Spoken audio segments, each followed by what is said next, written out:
In the history of Major League Baseball, there have been only 3 instances in which a pitcher recorded a WAR of at least 7 while also recording a negative WPA in a single season. Of those 3 instances, it's been done twice since 1975. The 2 pitchers who had such a season were Phil Niekro in 1977 and Phil Niekro in 1979. Phil Niekro somehow had an impossible season and did it again 2 years later. How exactly does this happen? A quick backstory on Niekro. He was a starting pitcher who had a long career in baseball, playing from 1964 to 1987. Most of that time was spent on the Braves. He was able to last so long in baseball because he was a knuckleball pitcher, and he is without a doubt the greatest knuckleball pitcher of all time, and has a long list of achievements and stats he accumulated over his 24-year career. To name a few, he has over 300 wins, over 5,400 innings pitched, a lifetime 3.35 ERA, and lifetime 115 adjusted ERA. I could talk for hours about how great Phil Niekro was, but this video isn't about that. It's about 2 bizarre seasons he had in the late 70s. As mentioned at the beginning of the video, Niekro had 2 seasons in which he recorded a WAR of at least 7 while also recording a negative WPA.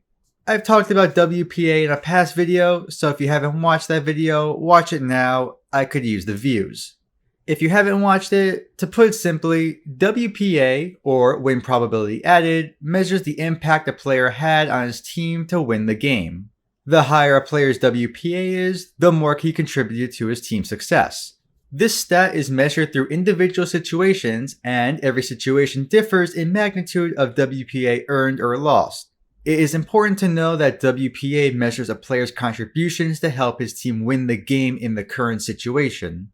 For example, a pitcher allowing a home run in a tied game in the 9th inning will negatively affect WPA a lot more than if he allows a home run in the 9th inning in a game that his team is losing 10-0. This is because a home run in a tied game will affect the final outcome significantly more than a home run in a 10-0 game. WPA is a cumulative stat, so we can see how a pitcher can have a negative one over the course of a season. If he is quote-unquote unclutch and allows runs to score in important situations, that will lower his overall WPA. Phil Niekro's WPA in both of those seasons is insignificant in and of itself, and we'll cover what they were in a little bit. What makes those 2 seasons bizarre is the fact that his WPA was negative despite being such a great pitcher. In 1977, Niekro went 16-20 while recording a 4.03 ERA, 111 adjusted ERA, 1.450 WHIP, and an impressive 8.9 WAR, all while throwing 330 innings, starting 43 games, and recording 20 complete games.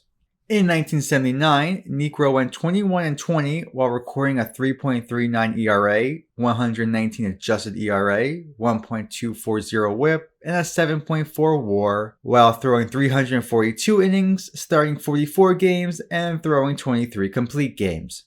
Both were good seasons by most accounts. He was better than league average in ERA and adjusted ERA and accumulated a ton of WAR. His 7.4 WAR in 1979 actually led the league among all players.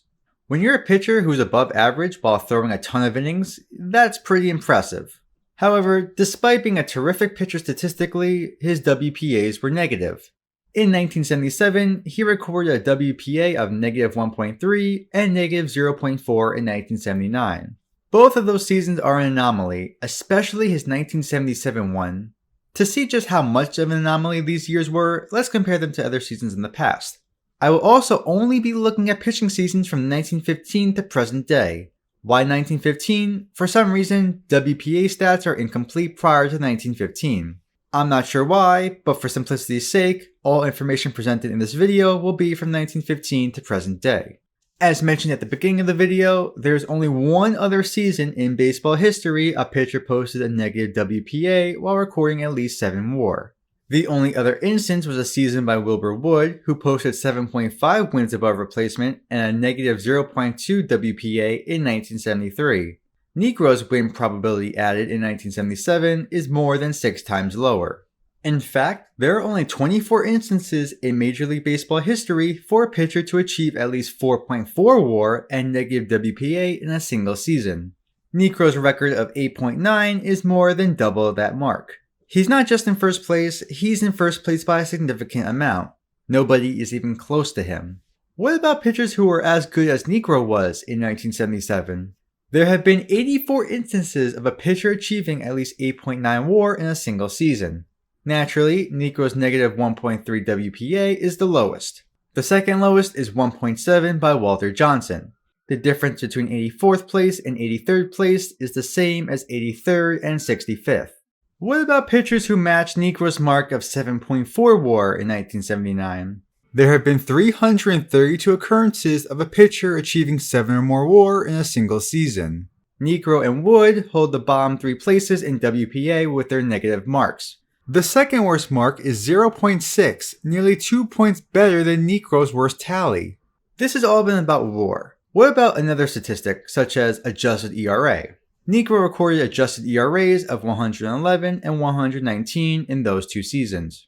Among all qualified pitchers in baseball history to record a WPA of negative 1.3 or lower in a single season, Niekro's 111 adjusted ERA is the 13th highest. Not the best season, but one of the best. What if we lower the WPA threshold to negative 0.4? Among all qualified pitchers in baseball history to record a WPA of negative 0.4 or lower, Niekro's 119 mark is in the top 30 and his 111 mark is in the top 90. His 2 seasons were some of the best in terms of adjusted ERA, but not the best.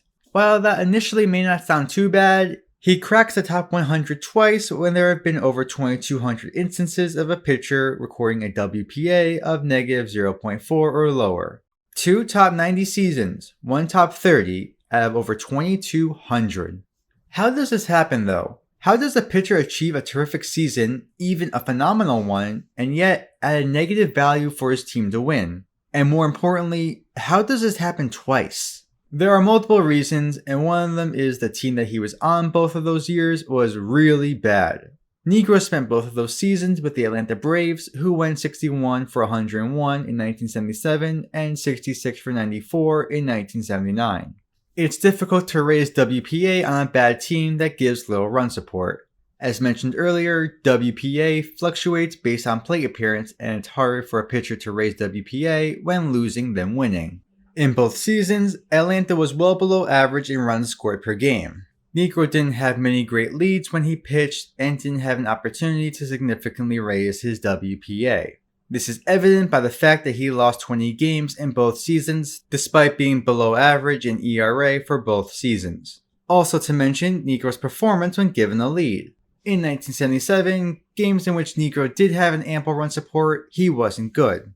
When given a 6 or more run lead, Niekro had an ERA near 6, and hitters slashed .303 with a .372 on base and .425 slugging off him in those situations. Similar story in 1979.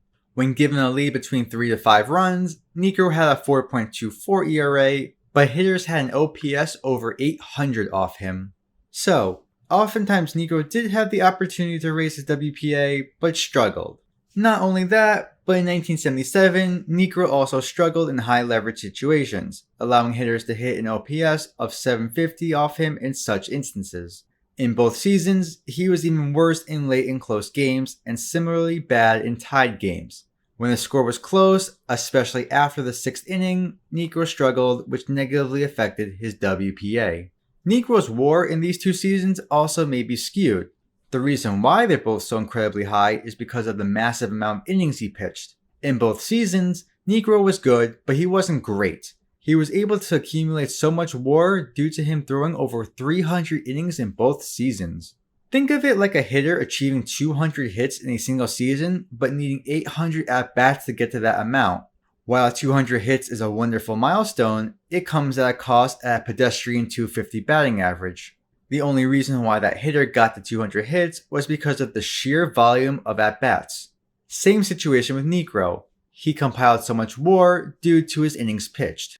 So while I did say Niekro had 2 seasons of over 7 WAR and negative WPA, remember how he achieved those amounts of WAR.